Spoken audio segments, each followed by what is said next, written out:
The village of Larkspur had one rule no one ever broke: never enter the Whispering Forest.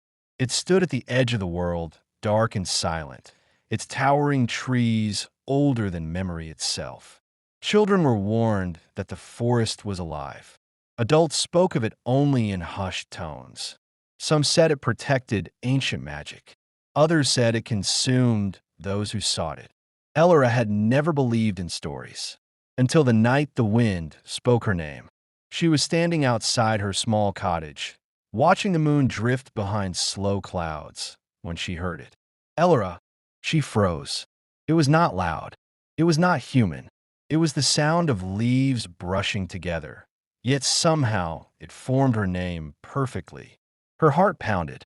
Ellora, the voice came from the forest. She told herself it was imagination. Fear, nothing more. But then she saw it. A faint golden glow appeared between the trees, like a path made of light. And, somehow, she knew it was waiting for her. She should have turned away. Instead, she stepped forward. The moment Ellora crossed into the forest, the air changed. It grew warmer, thicker, alive. The glowing path stretched ahead of her, curling between enormous tree trunks. Their bark shimmered faintly, as if something beneath the surface was breathing. She turned to look behind her. The village was gone. Panic surged through her chest. "I should go back," she whispered. The wind answered, "You have already come." She spun around. No one was there.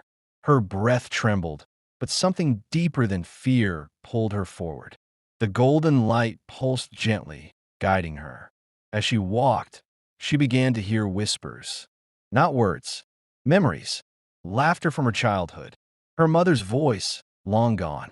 Her father telling her stories beside the fire. Tears filled her eyes. The forest knew her, not as a stranger, but as something remembered. At the heart of the forest stood a single massive tree, larger than any mountain Ellora had ever seen. Its trunk glowed with veins of silver light, and its roots spread across the ground like frozen rivers. And standing before it was a figure. Tall, still, watching her. It was shaped like a person, but its body was made of bark and light. Its eyes glowed soft green, ancient and endless. "The Guardian," Ellora whispered, though she did not know how she knew. It spoke without moving its mouth. "You heard the call." I don't understand," Ellora said. "You were always meant to come."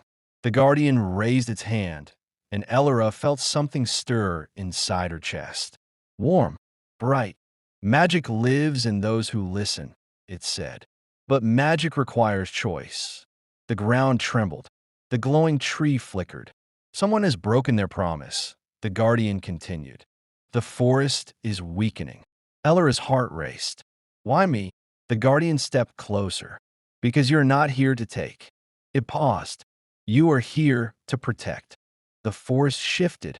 Darkness crept between the trees, swallowing the golden light. The whispers turned into cries. Fear wrapped around Ellora. "What's happening?" she asked. "The forest tests all who enter," said the Guardian. "Many came seeking power. They failed. The shadows formed shapes, people reaching, grabbing, desperate. They chose greed. The shadows turned toward Ellora. They became lost. Cold surrounded her. A voice whispered in her ear, "You could have power." Another voice, "You could bring back what you lost." She saw her mother's face, alive, smiling. "Just take it," the voice urged. Her heart broke.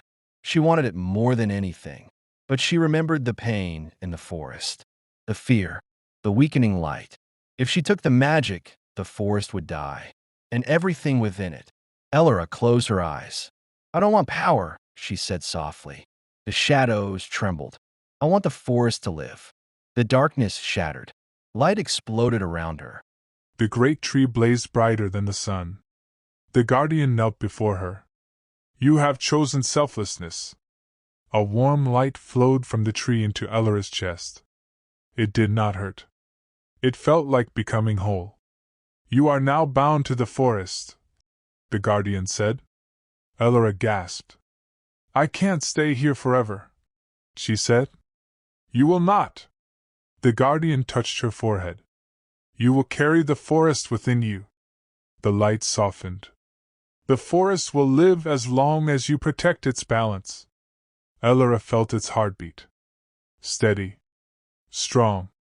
Alive. Morning came. Elora stood at the edge of the forest. The village lay behind her, unchanged. But she was not the same. She could hear the whispers still. Feel the breath of the trees. See the faint glow hidden from others. The forest had chosen her. Not as its owner, but as its keeper. She turned back once. The wind whispered, "Thank you?" Elora smiled. And she knew this was only the beginning. Because magic did not belong to the forest. The forest belonged to those who protected its magic.